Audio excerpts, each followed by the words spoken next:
afternoon, Artificial Hearts family. Today's a very special evening. We have a very special guest with us, all the way from Geneva, Switzerland. Our guest has worked with international nonprofits, has worked with church organizations, has worked at the UN, and we're very privileged to have him here. Hello, Dr. John Graz. It's a privilege to have you here on Artificial Hearts podcast. How are you doing? Hello, Guillaume. Thank you very much. I'm doing well. Thank you. Thank you. Dr. Graz, please just introduce yourself briefly to our audience so they can maybe know a little bit more about you in your own words. Yeah, I would like to say that I have been retired in 2015, but I keep on working, especially giving lecture and being involved in many activities to promote and defend religious freedom, organizing a symposium and so on. And I studied, I start my ministry when I was just after my conversion. At 18 years old, I decided to become pastor. I study theology, then history, and I passed my PhD or doctorate at the Sorbonne University in Paris in history. Then I was involved in many different activities in the church at various levels, church conferences, division, and general conference, youth communication, and religious freedom during 20 years at the General Conference. Well, that's fantastic. And just maybe clarifying for our viewers, that's the General Conference of Seventh-day Adventists. It's the world headquarters. The world headquarters, right, of that church. And I wanted to know, Dr. Graz, if you could tell us a little bit about how I know that you've been through a lot of places, but maybe just explain to us a little bit, kind of briefly, how did this passion for human rights, for religious freedom, how did you get involved with that? How was that developed? When I come from a family who was very involved during the Second World War on the side of freedom. My uncle was in the war involved, and my grandfather died in a concentration camp in Dachau. Oh, wow. Because he helped Jews and also French resistance. It means I grew up with this context of fighting for freedom. Then after, when I discovered the Adventist Church, I was very pleased to see that they were also involved seriously to defend human rights and especially religious freedom. And I became friend with some of the greatest leaders of this time, like John Weidner. He was a hero of the Second World War. Could you tell us a little bit about him for maybe the folks that are not familiar with him? He saved 1,000 people during the war, 700 Jews and 300 French resistant and pilots, allies pilots. I become very good friend with him, become also interested by the work of Pierre Lanares, John Nussbaum, and so on and so on. And of course, Bird Beach, and I worked 7 years, very close to him. It means, religious freedom became for me a way to be present in the society and in the world, defending very important values, the values of freedom, because religious freedom, is a founding values of human rights. If you don't have religious freedom, you don't have freedom of association, you don't have freedom of expression. We can say in some ways that it is the mother of all freedoms. And before we get into, I want us to get a little bit more into religious freedom and your work, but I really wanted to pause and learn more a little bit about the history of these great individuals that you met with. And I think one of them that is very important, and I think that it will be really nice, I think, for our followers, for our audience on YouTube to learn more about, is a man by Jean Nussbaum. Could you tell us about like what you know about him? Oh yeah, I know him. Who he was? I knew him, but I started really to study in Cologne theology when I met him for the first time, but had no idea that I will in some way follow his step. John Nussbaum was, we can call him the prince of Adventist diplomacy, or the prince of human rights diplomacy. He was absolutely excellent before the Second World War.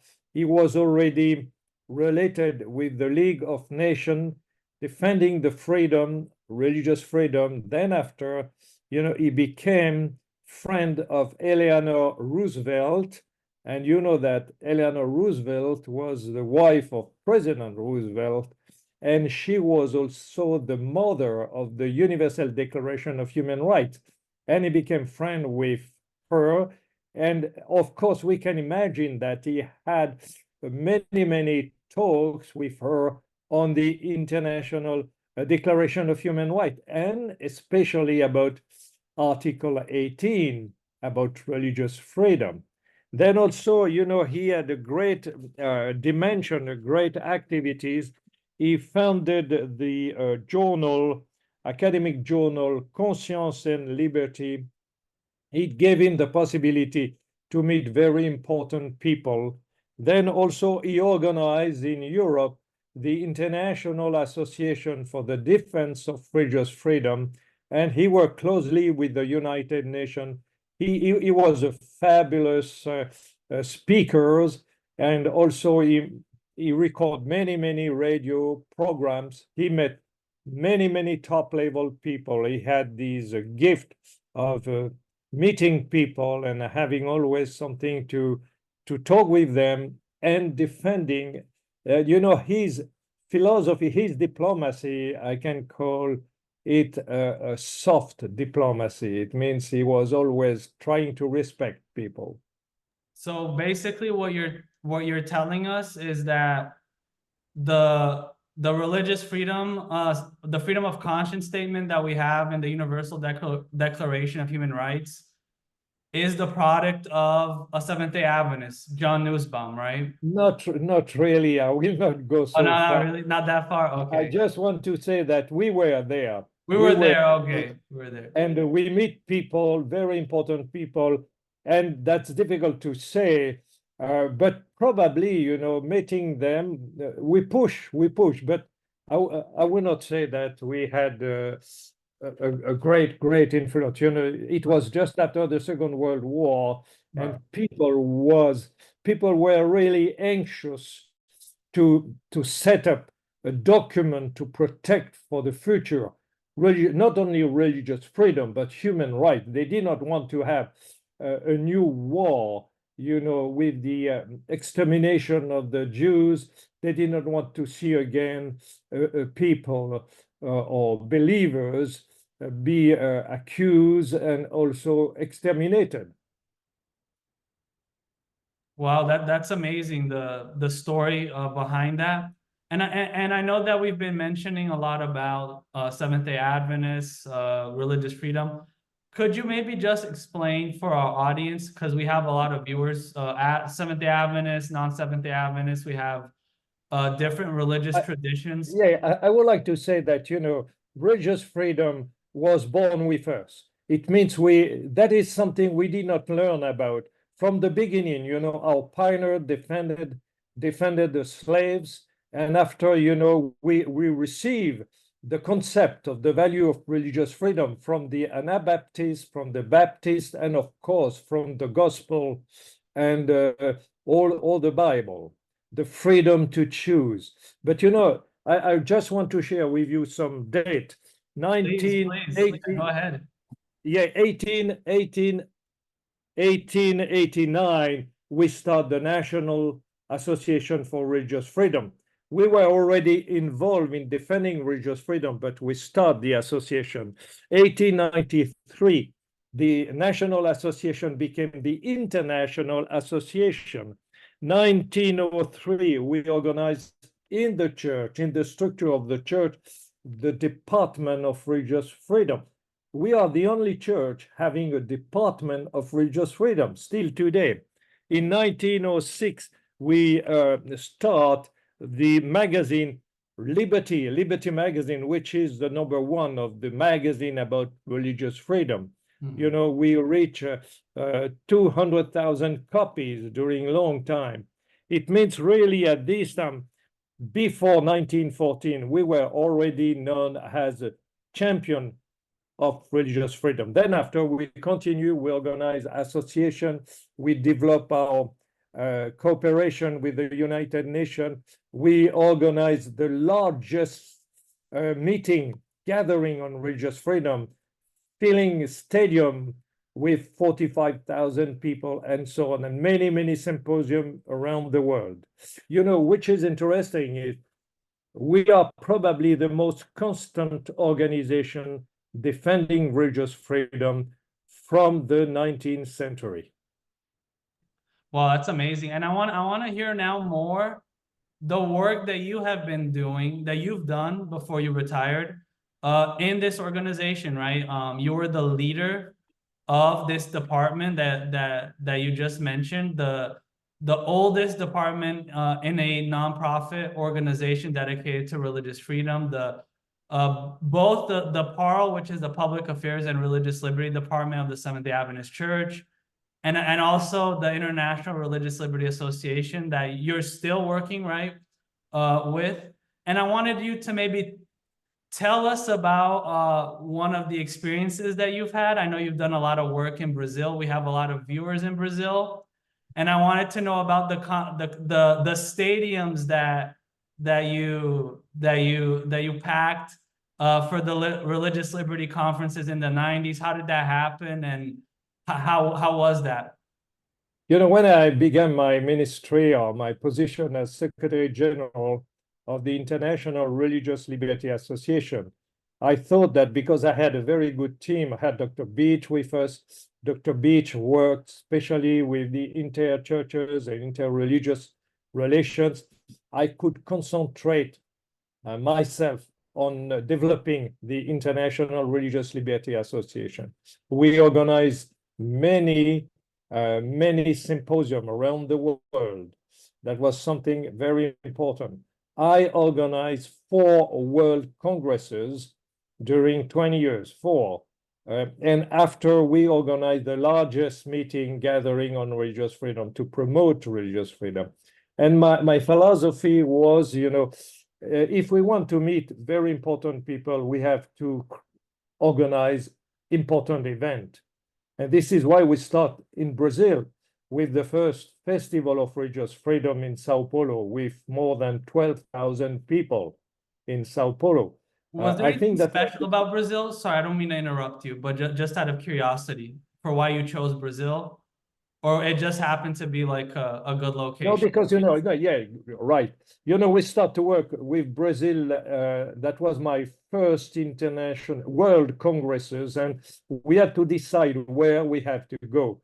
And I decided that we should go in a country where we have friends, where the government is not against us, where the media are not against us, and where we have many people to support us. And the best place was Brazil. And we organized the Congress, the 4th World Congress in Rio de Janeiro. That was my first Congress as organizer. And I saw how, you know, I work with Silo Media, and I saw how it was interesting. And the opportunities we had in Brazil and everywhere, we get a strong support. We organize an association there, Albrecht in Sao Paulo, and we had a very strong support. And I thought that we could do better. And after I talked with William Costa, and that was my first big meeting, because, you know, I had the idea to fill a stadium, because I thought that if we believe that religious freedom is a very important values for all people, we should show it in having a big meeting. You know, when you say it's important for us and you have a meeting of 25 people, it's not very strong as message. We need to show that people want religious freedom, they want to support it. And I talked with William Costa, and I thought that, we could expect to have a big meeting in 2009 with 10,000 people in a stadium. We were in 2006, and William said, why do you want to wait 2009? And I said, because, you don't know very well the religious freedom ministry. You don't have a lot of people. It's not very attractive. And he said, but we can do that. And I thought that you may try, we will see. And he said, we could do that in 6 months. It was in 2006. And he did. He did in Sao Paulo. We had a fabulous program, 12,000 people. The police say that at least 20,000 people were outside. And it shows us that we can do something if we had a good team. Then after we had, in 2008, we had about 10 religious freedom festival around the world. And in 2009, the first World Festival in Lima, Peru, with 45,000 people. It means, I think that we reach a dimension that no other association or even church had tried to do it, to reach it. They did not. I talked with many leaders, religious leaders, and so on, and they say, we cannot do that. People will not come.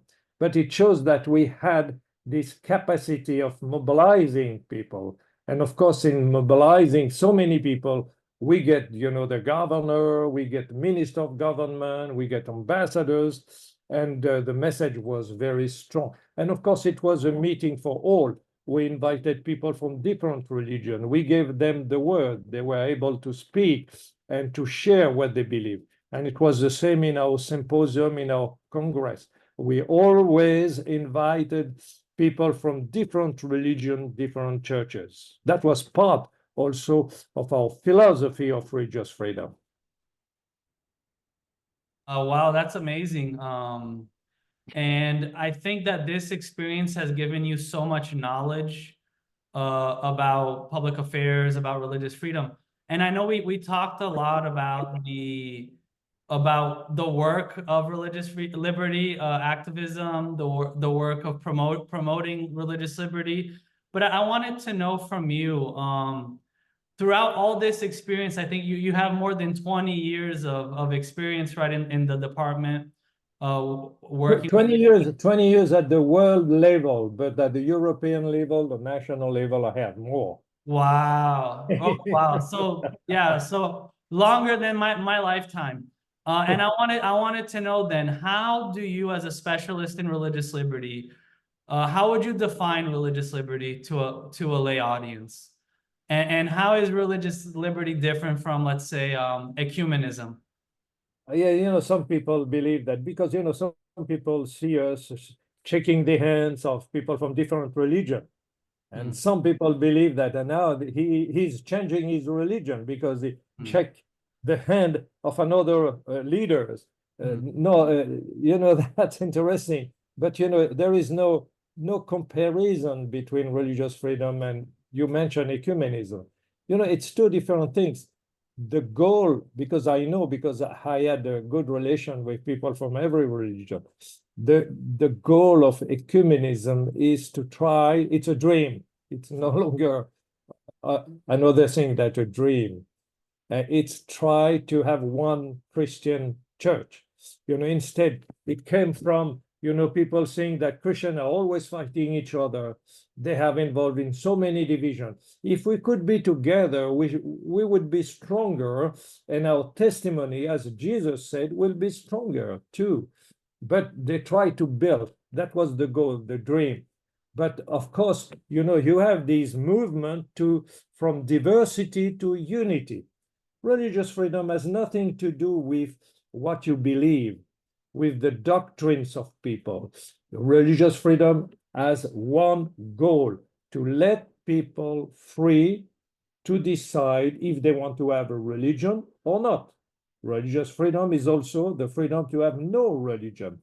If they want to be Catholic, Protestant, Buddhist, Muslim, that is their own choice. And we have to protect this choice. It means, you see, the movement is not exactly the same. religious freedom favor, because it's natural, diversity and pluralism.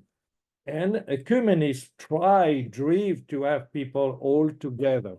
This is why that's not the same thing, just that, you know. We don't talk when we have meeting on religious freedom. We don't talk about doctrines. We don't talk about you are right, we are wrong. We talk about freedom of choice, freedom of religion, freedom to have a religion, freedom to change your religion, freedom to decide what you want to do. Wow, that's fantastic. And I know that continuing on this topic of religious freedom, as a ambassador for religious freedom, as somebody that has a lot of experience with religious freedom, you developed the 7 principles on how to build peaceful coexistence through religious freedom promotion. And I want, could you explain that to our audience a little bit more of, you know, maybe we have somebody watching us who's very passionate about religious liberty. They might be from a different community of faith. They might be Christian. They might be non-Christian. What are these 7 principles, and how can we build peaceful coexistence through religious freedom promotion? You know, first, I think that when you are involved in religious freedom and you believe that it is a very important value, you have really to promote and to defend it. It means there is no time to say we have nothing to do. There is always something to do. You have to be open to what happened around you. You know, don't forget that there are more than 50 countries in the world where you don't have religious freedom.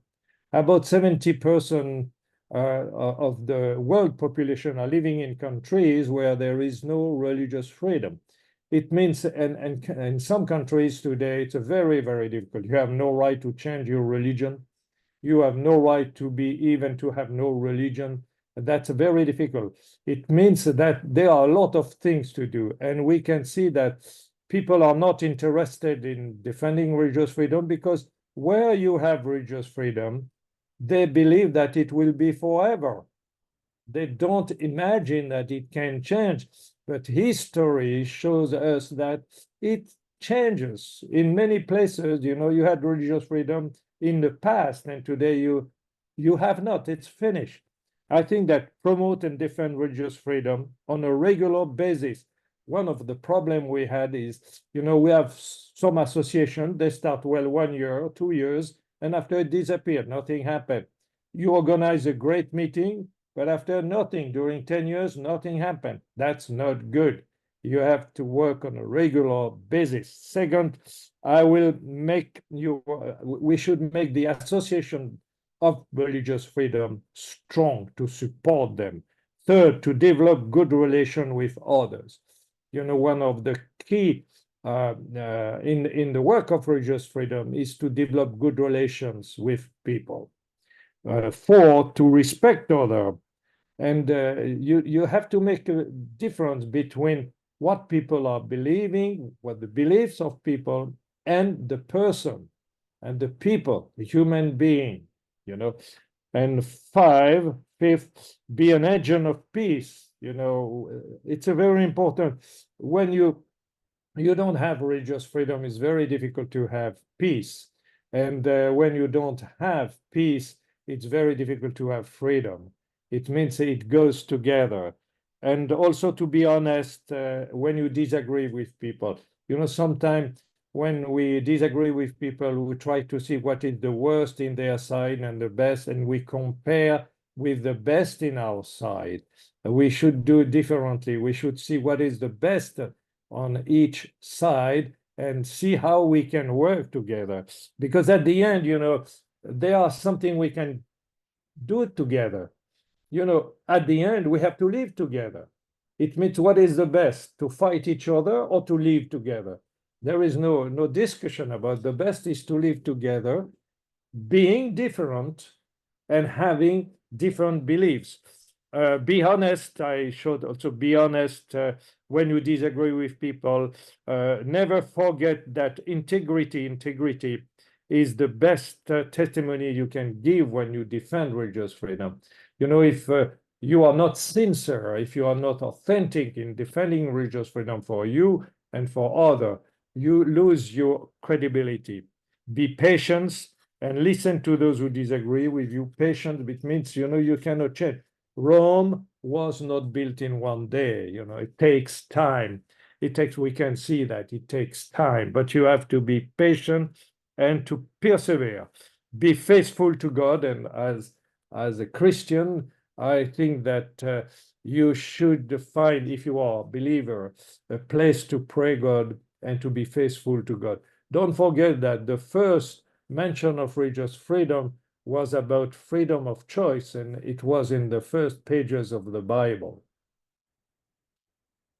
Wow, thank you. Thank you for sharing that, Dr. Graz. And before we go to our next question, I just want to say this podcast is brought to you by Artificial Hearts Podcast, a podcast designed to disseminate the works of Fyodor Dostoevsky to a lay and contemporary audience. Dr. Graz, now I want to kind of shift a little bit our discussion, and I want to know a little bit more about your experience with religious freedom, being an ambassador of religious freedom and human rights. And I wanted to ask you, as the former director of PARL and and working with the IRLA, the International Religious Liberty Association, what were some of the most memorable cases of religious freedom? And you can even include human rights that you worked with, that you experienced, that you witnessed. Oh, there are many, but directly, you know, I think that we show some result when we have to work for Pastor Alexander in Sri Lanka. He was arrested and he was accused of terrorism, and it was not true, of course. And also he risked to be executed. And we sent a team there in Sri Lanka. We worked with the United Nations, and finally he was free, and we were able to bring them to Canada and to bring his family to Canada. And really, I have to say that our action saved him. Then we had another cases, 3 members in Cape Verde. They were also tortured, accused, and they had to face to a wrong accusation. And also we, because, you know, we had good relation with the special rapporteur at the United Nations, he was a friend, we were able to put them out of jail. And finally, they were judged innocent people. That was really a great time for them and for the churches there and for religious freedom. And other cases, there's a Pastor Montero in Togo. He was accused, he was innocent, but he was accused of many crimes which made no sense. But it was a case, he spent more than 2 years in prison. And because our link with the UN, but also with our international network, we went several times to Togo, talk with the minister and so on. And finally, he was free.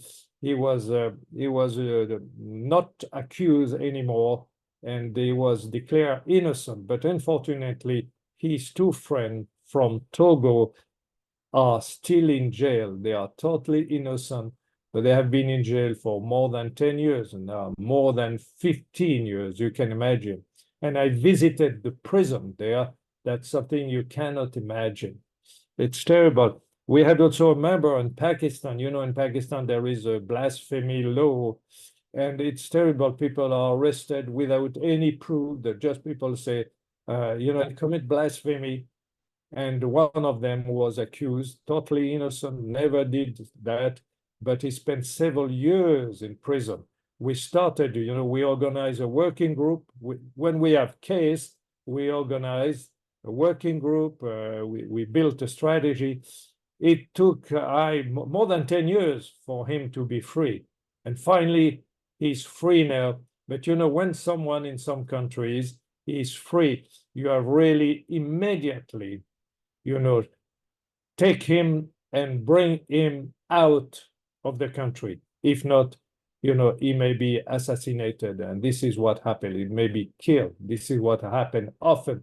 if you don't take care of people. And you can imagine that the work and the link you have, the network you have to do that. That was some, and of course we had almost, I should say, on a day per day basis, cases relating with, minor cases on Sabbath observance, on many things like that. And we do that with our lawyers. And we visited many places also where we had the possibility to talk with the government and to have some good result. But, that's a challenge. And we have to do our best. And sometimes we get very good results. Sometimes it takes long, long years, but never, never give up. We have to persevere, to keep on working until we get a result. Well, thank you for sharing that, like those very powerful experiences. It even makes me appreciate religious liberty more. Like the most that I've had was Sabbath accommodations, which was actually what motivated me to get involved with religious liberty work. But just comparing it with the rest of the world, Guilherme, yes, sorry. One of the worst things which can happen when you are dealing with religious freedom, and this is what happened in many places, especially in our Western world, is the indifference of people. People are indifferent when they are living in freedom. They believe freedom is a gift, is something free, you got it. And this is why we organize the Festival of Religious Freedom. It was to say, thank you, my country, and thank you, God, for religious freedom. Because, when I travel around the world and came back to my countries and I say, we are very, very blessed to live in such a country. But people who are living in such a country don't care about that. They don't support that. They believe that it's something that they receive and you don't have to pay for that. They forget that many people pay for their freedom today. And this is something which is very bad to see that in many countries where we have religious freedom, people are not interested and they do nothing to help people who are persecuted. And I think about, having attended many meetings at the UN, when I see the Western countries where people are living in freedom, doing nothing to help those who are persecuted. And the Christian, we know that Christians are persecuted in many, many places around the world. Muslims are defended by the Muslim countries. India defend Hindus. But, who is defending Christians? Who's? Nothing. No one. I did not see anyone saying that, Christians are persecuted in many countries. We should do something. And that is one of the great concern we have today. Indifference, and also in some part of the world, the strong alliance between, the state and one religion. When you have a strong alliance between the state and one religion, you can say that persecution is not far. Persecution will happen for those who don't have the recommended or the state religion. And also we can see, especially I should say, in a Western country, the anti-Christian, feeling, anti-Christian, everything which is Christians is not welcome. We try to ridicule them and so on. And of course, it goes with what happened today in the world, and we put on Christianity everything which is bad, and it makes it become more difficult to say something because you don't have any support. But fortunately, it's not everywhere the case. The good news is you have also countries, and when I talk about countries, I think about the United Nations. I don't think about just a country, another country, because they're all together. They're all together at the United Nations.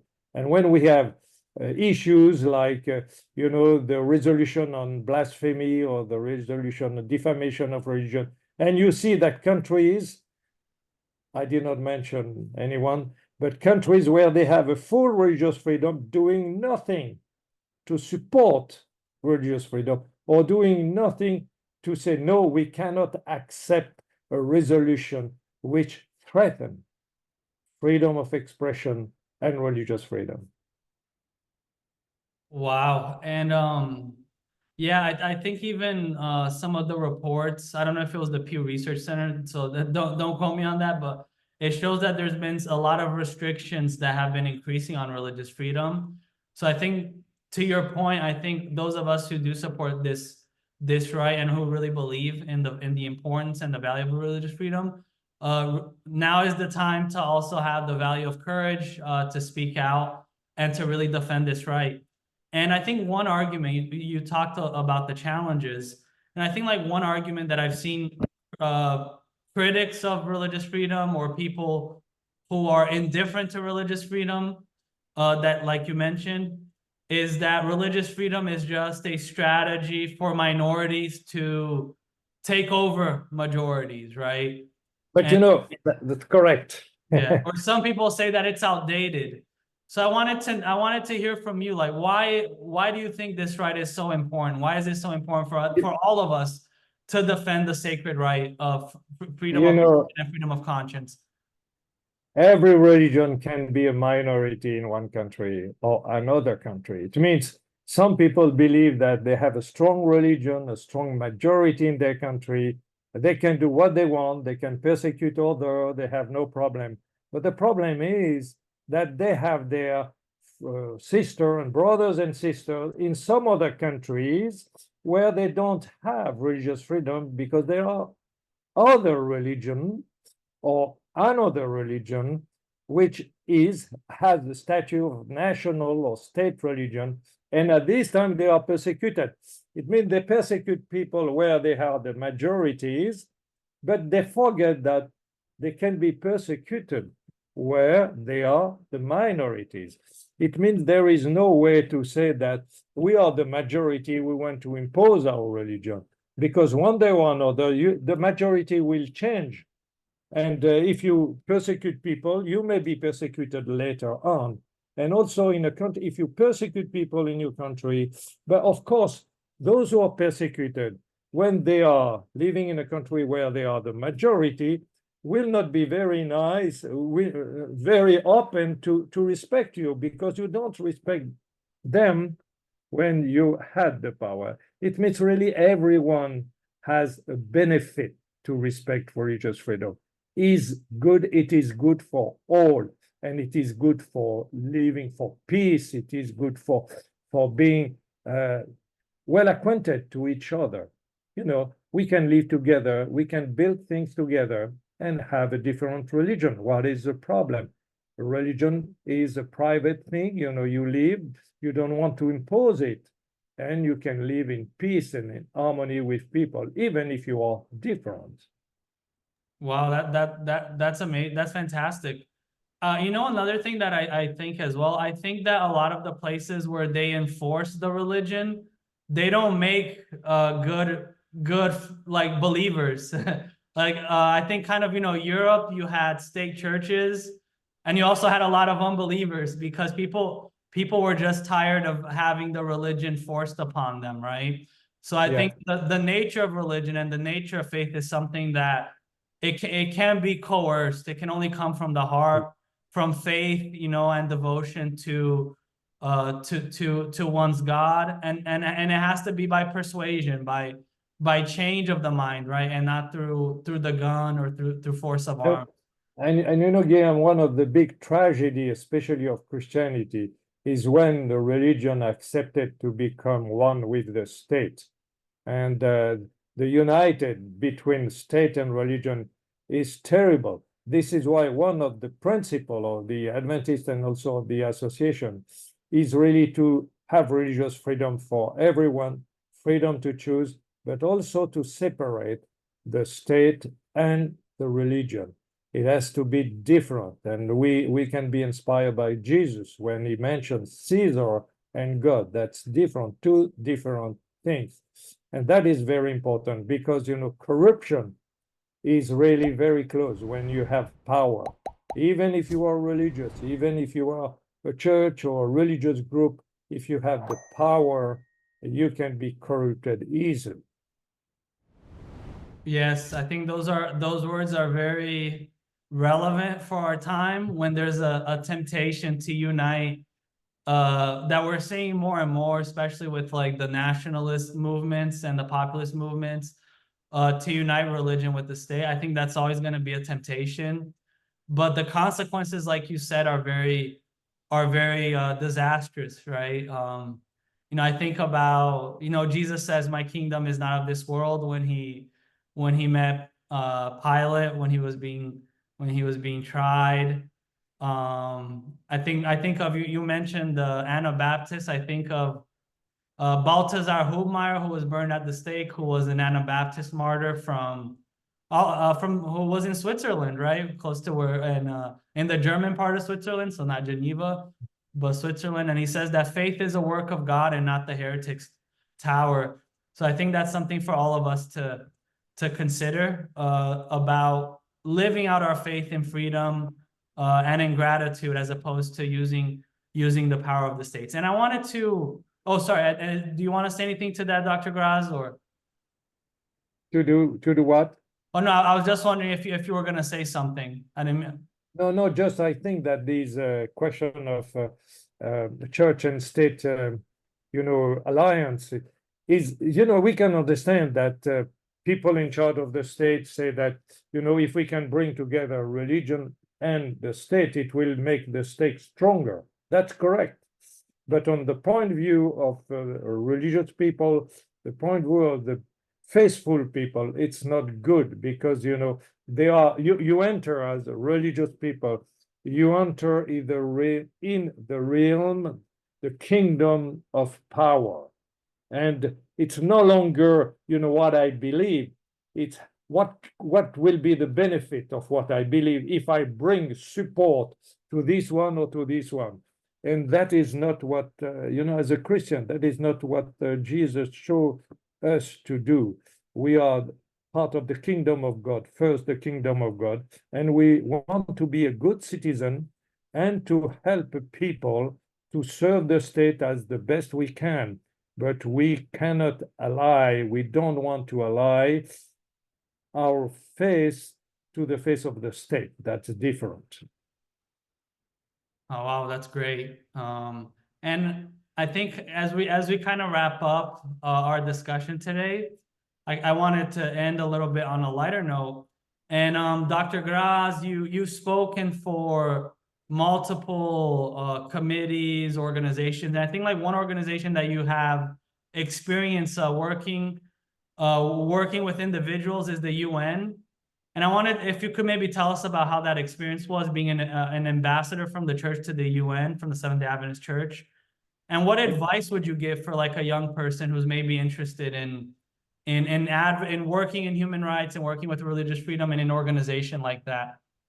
That's very important. And I should say that many success we had was done because we had a good cooperation with the UN. We met the General Secretary in New York. That was not a little things. We worked with many reporters, special reporter, in cooperation with them. In Cologne, we had 3 meetings of experts of the UN on our campus, and they decided to organize really to build the program Faith for Right, and to write the manual. It was done in Cologne, and they voted a declaration, and they call it the Declaration of Cologne, which is the place where we have our campus. That's very, and also you learn a lot of things. When you attend, as I did and I done, the Council of Human Rights, and you listen people, you learn a lot about what's going on in the world today. And also when you are there, you are in the circle, and you can meet ambassadors, representative of government. You can talk with them about the situation in their country. Very often you invite them, they invite you. And after you've built relation, and don't forget that when you are defending religious freedom, building relations with people, it's essential. It's a foundation. You have to do that. And this is why it's an interesting, there are a lot of, I don't want to say that it's a perfect world, the United Nations is nations first. The politics is everywhere. You have people, you have really to not to believe that this is the kingdom of God, but you have the plus and you have the minus. And the plus is the opportunity you have to know things, to meet people, and you meet many people who are really doing their best for human rights and the best values of humanity. Wow, that's great. Well, John, Dr. Graz, we want to really thank you. We want to thank you for your presence here on our podcast. It was really a pleasure having you. We benefited, I think, so much hearing your story of advocacy for religious liberty and human rights. And as we conclude, I wanted to ask a final question. This podcast was created with the purpose of humanizing the hearts that have become cold by secular humanism. And how do you see the message of religious freedom?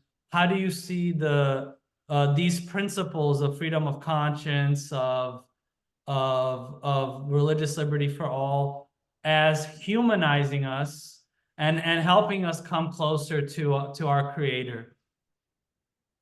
I think that's, it's a basic value, because in respecting religious freedom, you respect human rights, you respect the freedom of conscience.